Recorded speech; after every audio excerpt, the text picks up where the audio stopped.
previous split, and I thought individually Cody was completely fine as a player, and Clutch, we'll see if they can step up now today against an undefeated team and a top echelon squad here in the LCS. Yuumi banned away, Aurelia dropped at the table.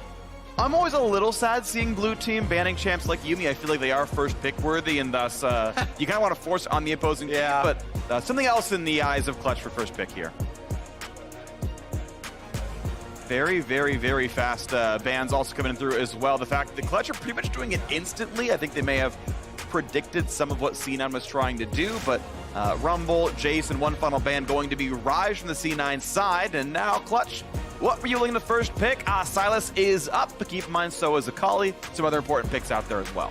All right, Sylas definitely super versatile. We've seen it in all of them. Sona Taric has been left open, and they actually are allowing Clutch kind of the dare, you know, to break it if you, but then you're kind of stuck with Sona without a you're playing Sona against a Taric who can all in you. A strong lane partner. Yeah, so Xayah Rakan down for the bottom lane. Very, very fast draft. Sylas not much of a surprise, and there is a Sona Taric bottom lane versus Xayah Rakan. That's already exciting. The Sylas and Akali trading hands, and we're like 12 seconds in on the second ban.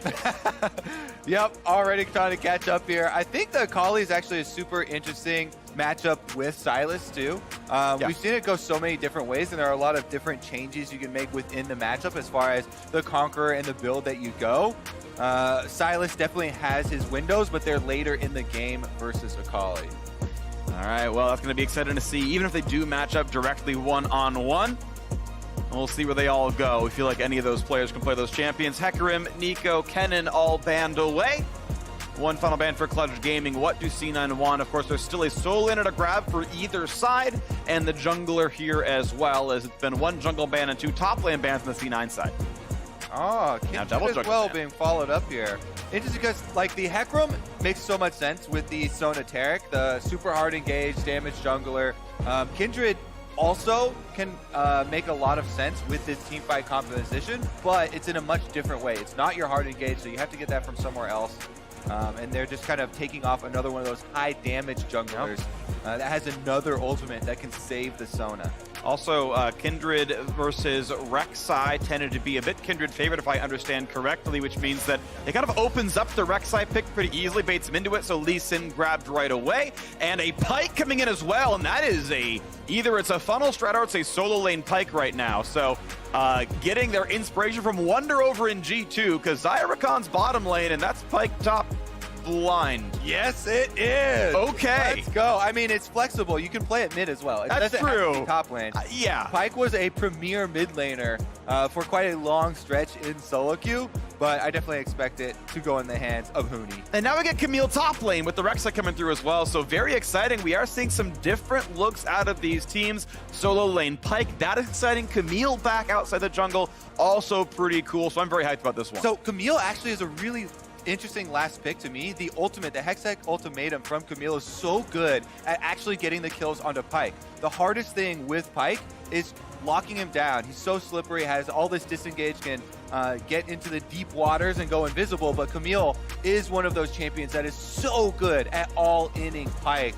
This top lane is going to be a battle. Huni and Licorice, this was one of our premier top lane matchups. Yeah. And they are gonna go take it to 11.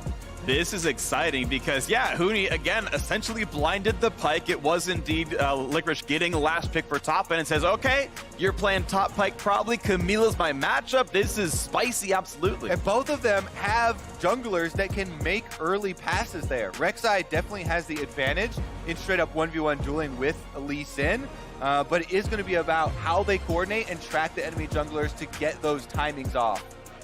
This is going to be all kinds of fun to watch for here. It is going to be an electrocute for the Sylas, the Conqueror for the Akali, looking at runes as we load ourselves into this one. The second game of this new Clutch Gaming roster with Cody Sun down in the bottom lane. They have Titans ahead of them, though, in Cloud9. And now we've got C9 themselves hoping to keep that winning streak going. Over for 2-0. Start out the LCS Summer Split. Ping's already going down in the C9 jungle here. Looks like Clutch might go for an invade. Let's see, it looks like a top side. Welcome to Summoner's Rift. Well, of course, Pyke can be very good level 1. That Q can be pretty nuts. So can E Flash. And there's maybe just enough follow-up with a Rakan. Lee Sin showing on the ward that they expect to be there, but the rest of Clutch Gaming will catch Licorice unawares. All right, Licorice gets spotted right now. Nice E over the wall. Is there going to be enough setup? They try with Rakan, but no. Licorice able to learn the hook shot in time to get away from the knock-up, and he will walk away. No Summoner's Burn, a little bit of damage dealt.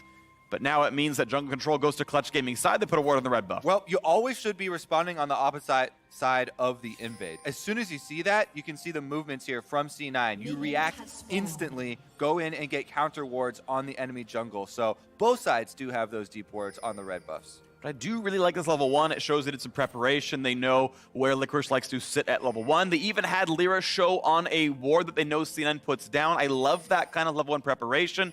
It sadly doesn't mean a whole lot other than forcing your opponent to learn hook shot, which is probably not the ideal level 1 for lane, but they get that anyway, and now we have the sort of battle starting with a blue buff steal for Clutch's side. Very aggressive look here from Clutch Gaming, going for the invade, taking away this blue. Looks like some question mark pings. They're trying to split the map here. Give up their own blue to the Rek'Sai. Lira's going to continue to farm out this side. Ooh, and a knockup very early on. Sun's not even going to land on the support, so really good autos coming in towards Nisqy at half HP already. Cody Sun and Vulcan ready to take it to C9. That's the thing you have to watch out for always as the Sona Taric lane is the all-ins early on. Rakan definitely extremely potent, and they're using that to their advantage so far. As soon as Lira shows on this ward on the red buff, that will alert Svenskeren that he has gone from his own side. He'll pass over his own ward here and just continue clearing through the chickens. And so right now, pretty much perfect information for both these sides. As we watch the top side fight, not going to be more damage coming in here, but Clutch knows that Sven went red to Krugs now onto Raptors, and counting the camps that Lira had as well, it's pretty easy to surmise that that was blue Gromp onto that red buff. So, and now as they run through the fog of war, we finally have some guessing games again for the jungle sides. Lira taking actually a lot of farm here, doing the Raptors as well, and not going for his own blue buff, though Svenskeren could have gone there through fog of war, I believe. Oh no, that is a ward in the river put down by Damonte, so that would have been known if it happened. Instead, he'll kill a trinket but have nothing, or almost nothing to take away. Yeah, he's going to lose out on an entire quadrant here. Lira comes back to fight him rather than going for the reverse clear, though. Scuttle Crab's about to spawn, and that is going to be the first objective. And level 3 for both junglers, and right now mid being pushed out by Damonte means it's pretty easy to own the bottom river. You can see Cody Sun and Vulcan doing the same, so there is exactly only one camp that Svenskeren can take. He is out of jungle camps once the wolves are dead. Yeah, we should see Lira just cross straight across mid lane and grab the other Scuttle Crab, considering his mid lane is also pushed up. Svenskeren's going for it right now, though, and it looks like the desync top lane is going to be the bigger tell. Licorice is moving over to make sure there's something for Svenskeren to take.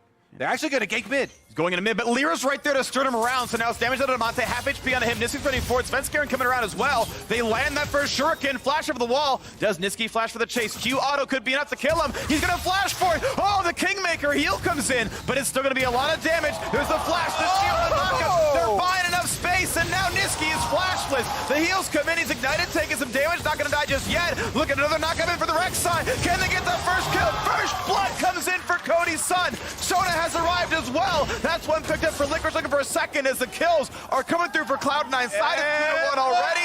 Can he land a spell? Nothing's in range. Nothing's up for cooldown. Doesn't go for the play, but still 2-1 Cloud9 with first blood to Cody Sun. Action-packed start to this game. Only 4.5 minutes in, and everybody is partying down on the red buff side of the jungle of Clutch Gaming, except for Huni. The Pyke is pushing on top side. He will get a turret plate as well as push a bunch of minions into that turret. Now let's take another look at this replay here. They're chasing down Damonte. Licorice had come in and called it off, but as soon as they see the bottom lane also move up, you can see on the mini-map, Licorice also starts to converge. So that's going to mean that eventually Cloud9 will have more numbers because they have everybody down on the bottom half of the map. So much damage dealt by Cody Sun here trying to chase them off, but Nisqy's able to kite him out long enough for the arrival of the C9 duo, which completely turns the tables. They get the extra kill. All right, so this means we have a 300 gold lead to Cloud9, but Clutch still getting a decent amount of control here. Huni pulls in the crab, and Lira grabs the top scuttle now as well. Huni, though, sadly, is still down in farm as Licorice comes back up top lane after the recall, after getting TP, and has more items and more CS. Standard that matters. Huni will be on the back foot somewhat here as Licorice got the shot with the extra 300 gold from the kill as well. It's going to make that hard to equalize, but Tiamat not terribly far away from the Pyke as trades aren't continuing until bone plating drops off, and that's some pretty good damage. That shield stops all the damage output. I mean, that's a lot of long swords there. Licorice was able to pick up off of the back. And we talked about earlier the Hextech ultimatum, so good for Camille here in the 1v1 with Pyke. Definitely has a huge advantage, so Huni's going to have to be very careful. And now that there's a lot of extra money on the Camille, as well as the approaching level 6. You see Nisqy having to play very far back right now, is being pushed around by Damonte a bit, who has that assist to his name. Items roughly equal across those players, Huni left sitting under turret without too much difficulty. And now we have Clutch Gaming. Again, more pressure in this bottom lane. And look at the farm difference. It's 45 on the Xayah to 19 on Taric. That is the direct comparison, is the Taric to the Xayah, and it's more than double, plus the Mountain Drake, plus the first blood Cody Sun has. Clutch Gaming are by all rights slaughtering the bot lane 2-on-2. It is not close right now. Yep, the new addition here, Cody Sun, definitely faring extremely well.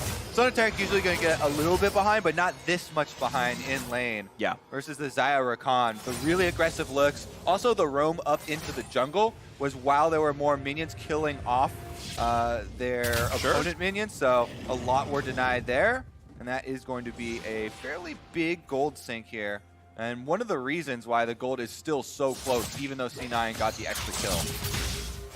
Well, we can see as they pass once again by each other, the mid laner is still a bit close, but Damonte is winning in farm overall. This is actually largely a several lane lead. The jungle's up in farm, mid and bot are doing quite well. It's actually really only Licorice above Huni as far as laning phase leads here. You can see the gold, despite the extra kill, has now down to an only, well, it's actually back at 500 as ways go, traded back and forth, but you know, it's pretty close here overall as a game. And Clutch Gaming, I think so far, being somewhat impressive. You came into this split, you would maybe not expect them to do well against C9, but this game doing pretty well so far. Lira now backfilling into the bottom lane as Damonte running by as well. This is a 4v2. There are no ults for the C9 duo. Second plate falls, third plate gonna drop now as well. And how far back they have to play, threatened by the dive. Yeah, this is a completely split map right now. Cloud9, weak side down on the bottom. Meanwhile, top side, Clutch Gaming's weak side there. Huni's having to defend against all the looks from Licorice and Svenskeren roaming around. Big cash in, though, on the plates on the bottom side for Clutch Gaming. Very nice power play there to push in and get some gold out of this advantage. Yeah, right now 900 gold above Sneaky. Not a completely fair direct comparison, but still factually accurate. 900 also up above the Taric, which is the 1-for-1 right now in this point in the game until Sneaky completes that. And now Licorice taking a trade against Huni, and you can see how much damage he deals. Yes, he'll regen most of that back up, but Licorice still does come ahead in those trades. Yeah, Licorice has command of the top side. He's still about 300 gold away, or ahead from the kill that he got on the bottom half of the map. And as you can see, trade goes pretty close to even as the potion and passive from Pyke, though, can heal Huni back up. Just fine to full HP as Licorice pushes in, but team at wave clear, pretty easy to do, and there's not going to be too much of a difficulty using the Q and a bit of mana to make sure the minions all go down. Svenskeren now lurking around, does have the controller to keep this one in the fog of war. The ping onto Lira. Well, first a fight in the bottom side, turning a couple ultimates down, and vulnerability come in for the C9 side. And now it's a fight in the top side, 2-on-2. Jungle Knight's kickback on a Svenskeren, but a lot of damage. Ult comes in, that's going to catch Lira 1-for-0, and a good flash gets away from the fear, from the depth. The damage, the ultimate, that's the word I was looking for. Pyke not going to get any kills, and a 1-for-0 Cloud9 on the top side looks really good there. Yep, both teams playing off their strengths here. C9 trying to focus on the top side. They do get the 2v2 advantage. Nisqy roams up there, but it's too late, and that gives Damonte an opening to go for Clutch Gaming's advantageous side of the map. Again, passing on bottom. This will be the turret. First turret kill going to go over to Clutch Gaming, as well as every single plate. Plate number 4 and a 10-minute first turret. This bot lane is working wonders. Cody Sun, the roster changed this split, and maybe Clutch turned their fates around with this player upgrade. Here's another look at that. As the camera was up there, I was going to see if Svenskeren was going to get a ping on Lira from the passive with Rek'Sai. He immediately goes in, gets the knock-up, stopping him halfway through as the Hextech ultimatum came from Licorice, and he's able to flash out of Huni's ultimate, but you can't flash Rek'Sai's ultimate. Nope. Big difference there. Pyke ultimate gets flashed, no execution. Rek'Sai ultimate gets the kill under tower. Yeah, death from below, not able to land right there. X did not mark that spot. And you can see this game now. Cloud9, though, I want to point out that because of that turret being killed by Clutch, Cloud9 down in gold, Clutch winning through the bottom lane substantially. Reaver done, now a fight in this top river. Yeah, we're going to have a fight over this Rift Trail. C9 have one less person, though. Nisqy cannot join. There is no Sona here, so it should be a Clutch gaming objective. It's theirs, absolutely. There's the eye, gonna be picked up, and they've still got 3 minutes to work with before plates drop. A charge is pretty much always 2 plates outright. It deals true damage, you might as well summon it early. And we'll see what they can do. 800 gold up, plus an expected 320 or more if they can push through.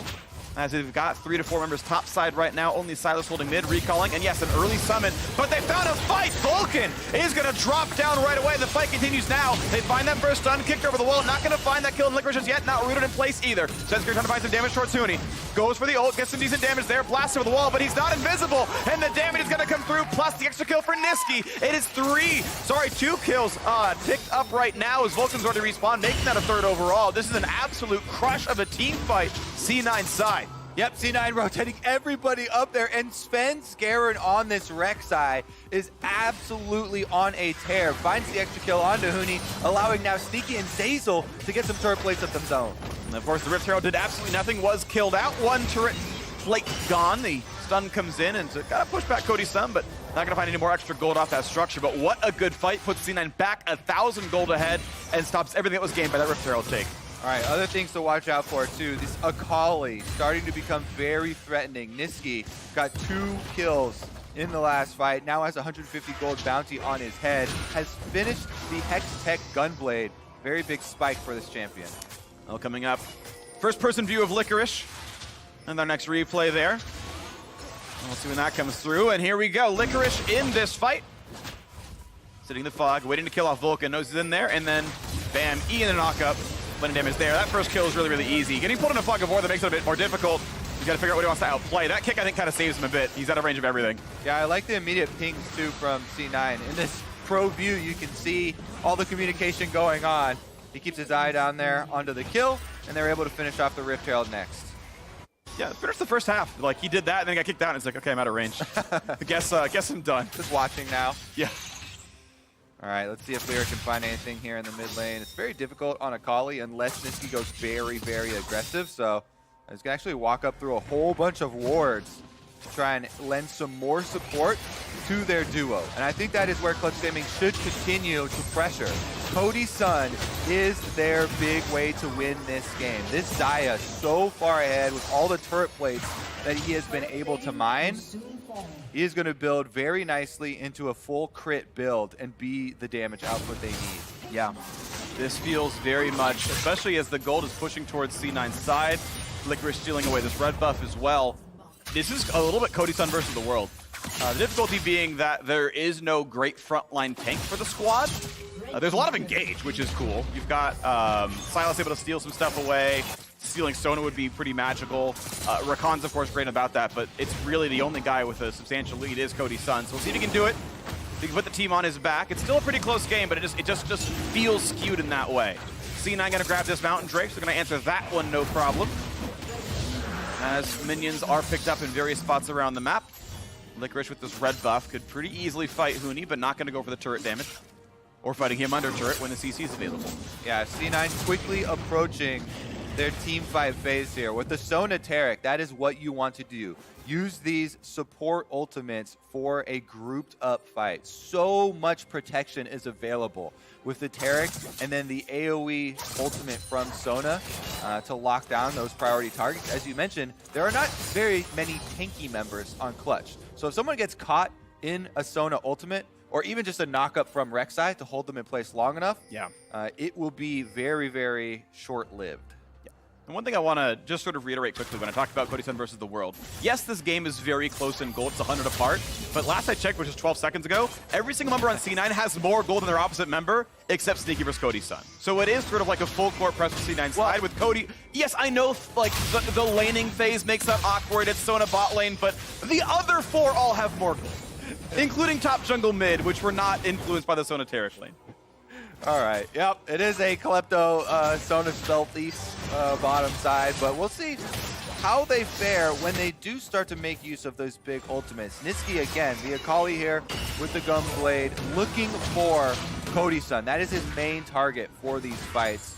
And Akali very adept at weaving past a lot of different members to try and get that priority damage. And as they stack up and as that Archangels moves closer and closer to completion, the mana right now, 268 of 750. It's going to be a while till Seraphs is done for Sneaky. It's going to be a fairly long road up to the next power spike. So that's one thing to watch for when it eventually does come through. Cody Sun going actually for a very high AD build. Actually, this one a lot. S3 into IE. Oh, they got a fight here on the top side, though. This is a nice knockup. Big damage on Lira. That shield comes in to save a lot of space, and a good kick keeps him safe as Lira is able to walk away. But now there might be a re-engage. No one goes over the wall. Ooh, they find a nice engage right there. That's Licorice locking one down, and there is all the damage onto Huni through one ult, and the Taric will keep the rest of the squad safe. As you mentioned, health bar's not high on Clutch. One lockdown spell enough to kill the top laner. Yeah, C9 gaining early advantage in this team fight by Svenskeren getting the huge chunk down onto Lira, forcing them into a defensive battle pattern, and then being able to find that extra kill off of the teleports when Clutch Gaming were already at a losing health bar scenario. They decide to re-engage, and that is going to be Cloud9 now dispersing to farm the side lanes. Really nice stuff by them. Once again, puts the gold lead in their favor by 1,300 as top's going to be pushed in. The Trinity Force about halfway done here for Licorice, and golden inventory means he's almost done with it.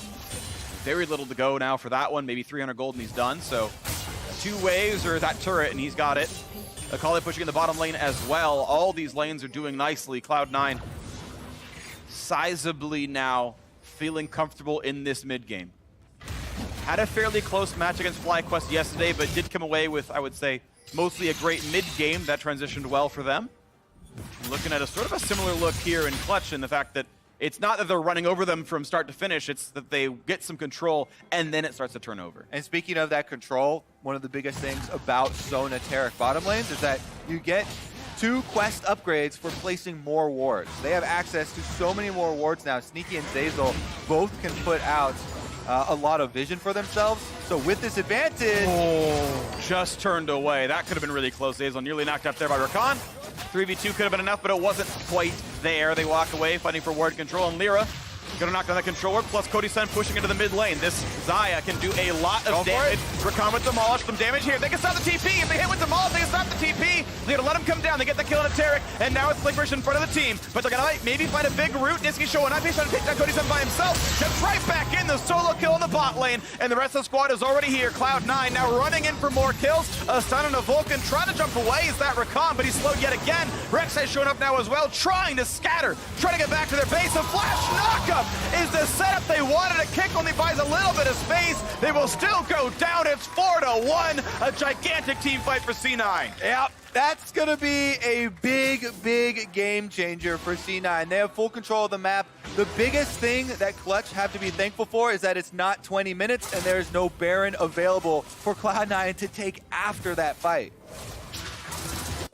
They could have stopped this teleport. Demolish was ready. That turret was at 1/3. All right, take a look. They go for the dive, and they do kill off Zeyzal, taking down the Taric, but they use so much in it, and they leave Cody Sun here with tower aggro on a tower that had 10 HP left on him.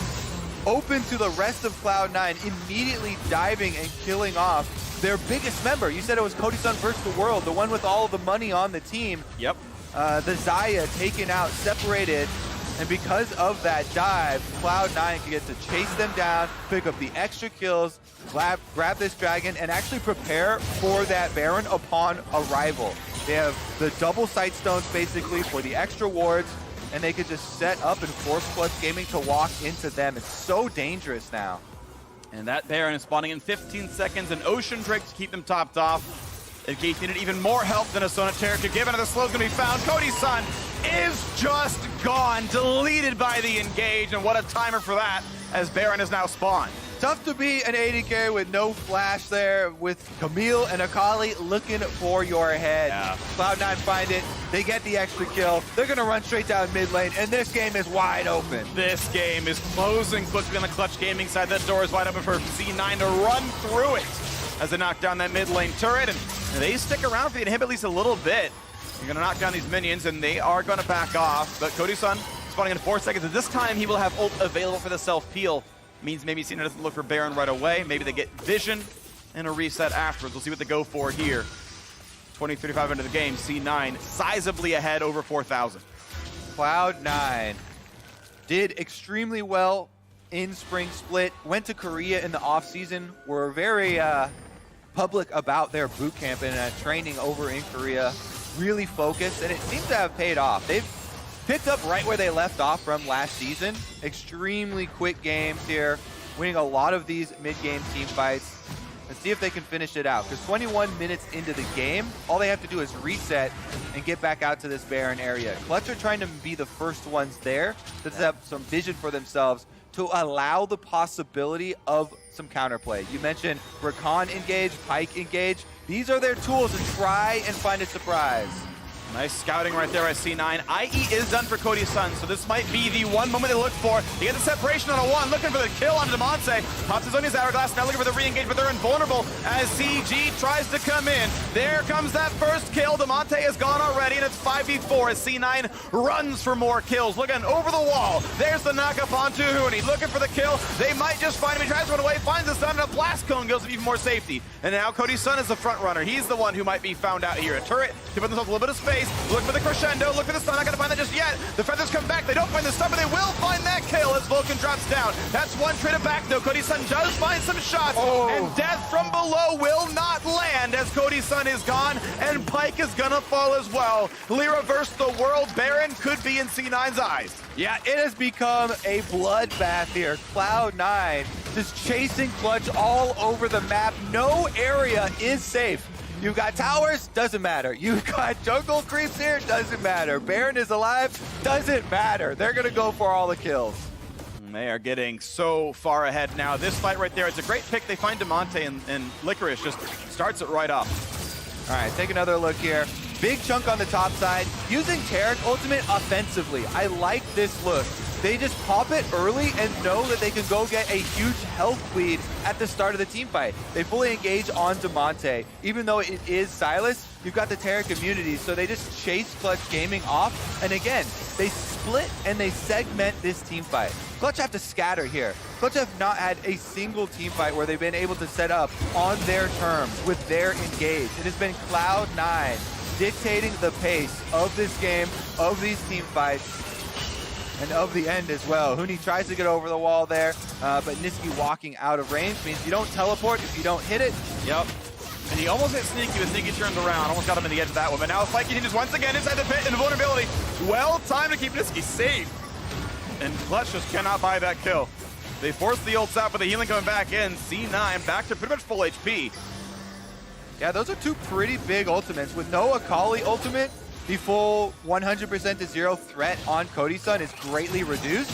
And that is also the Taric ultimate, so this is Clutch Gaming's chance. Trying to force the fight without Taric ultimate. Can they get their way in? Nisqy now looking for the flank. Huni at HP. Oh, it's a 4-man crescendo. The stun bolt not there just yet, but the feathers fly. They find a bit of damage, and a stolen crescendo does a little bit now as well to push them back. Nisqy low on health. Licorice does find that first kill, though. Lira isolated from the squad. Couldn't flash away, and C9 still come away with the kill. Hey, Sneaky comes up with a big flash crescendo. Now the doorway towards mid lane is actually open. They're splitting. Half of them going back to the Baron, though. Looks like just Licorice and Sneaky trying to take out that tower. And they're making sure that Baron's not being snuck, and then if there's any recalls, maybe they can stop them if they're doing it, obviously. Huni is sitting around. He might be the one to try to turn this one. There's always that small possibility something goes well for him, but it's all in fog of war.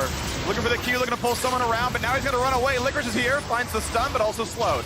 Gonna stay alive, but he's gotta somehow steal this. Vulcan coming around, Damonte here as well. This is a tough fight, but one that Clutch needs to find a way to win. Akali stolen now by the Sylas. Goes in for a bit of an engage. That's big damage for Damonte. Almost knocks down Sneaky, but the shields are just too much. And now it's time for Baron. The kills are still coming through for C9. Only the Taric falls. That spite's gonna land. And Cloud9 come away 2 for 1 with the Baron on top of it. Yep, and they're gonna continue looking for those kills. Licorice goes in. They're gonna find Vulcan a little bit. Oh, over the top goes the Rek'Sai. And now where can they even run? The outer turret's already gone. Look at the next stun, a nice flash in for Licorice. Crescendo, not as amazing, but it's gonna be fine. It's still C9 so far ahead. Nisqy once again spots Lira, finds that first slow, looks for round 2 as soon as he can, but a ward up keeps him safe.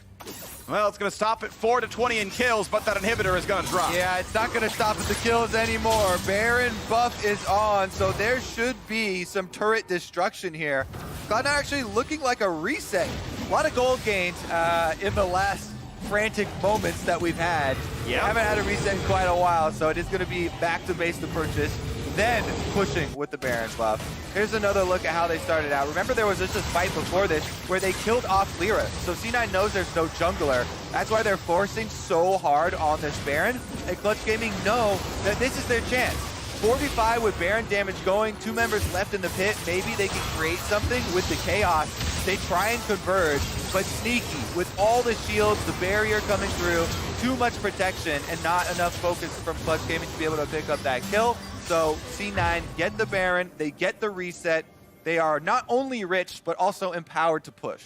Yes, they are. Still 2 minutes on this 1 second. Mountain Drake was picked up during the replay. They stopped the siege and took up the neutrals instead.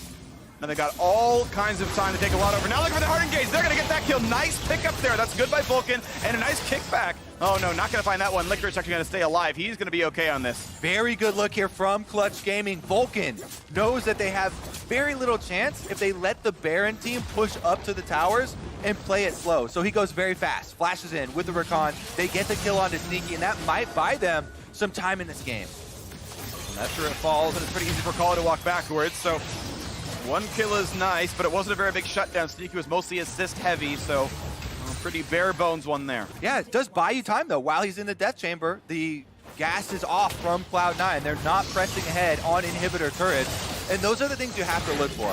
You know, you're so heavily behind in this game. It's always nice for me to see teams in that position looking for the killer instinct, looking for those offensive plays to try and fight their ways out of it, rather than just sitting back and letting it happen. No, I totally agree. You think about what are the odds that Clutch win this game? It's, 9-1 or something. So you should take an 11% play. That's already better than your odds of winning the game. So anything with those odds is actually a better chance to win. This is, of course, a pretty foregone formality to get that kill on Sona. That was a nice one. But still, 40 seconds left to siege here for C9. They've got a lot of window, at least enough window to knock that inhibitor if they want it. They're playing a little bit slowly here, but they have Sona back.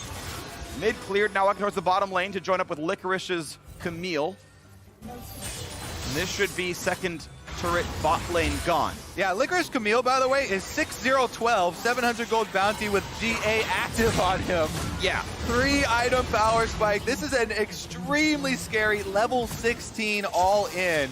That is basically just going to pick a target. It should either be Cody Sun or Cody Sun and finish that one off. Damonte without Zonias is an okay target, but I agree, Cody is the optimal one here. Looking at some wave, not gonna happen just yet. There's the stun, there's the dive in towards Damonte. It is indeed. A lot of damage coming across. There's invulnerability, and 2 kills picked up very quickly. Huni cannot get away either. Make it already 3. Now down for another one. They're gonna find number 4. Lira gonna drop without a casualty. C9 gonna knock down the bottom inhibitor turret. The inhib will follow, and the Nexus is in their eyes right afterwards. Cloud9 will be undefeated after week 1 of the LCS, coming back in summer in style. A lot of great games out of Licorice here. The whole squad looking pretty solid, taking it where they left off. A top team in the LCS. One of the Titans here, expecting them to go to Worlds, and they still look on form. C9 2-0, padding the stats, knocking down the Nexus.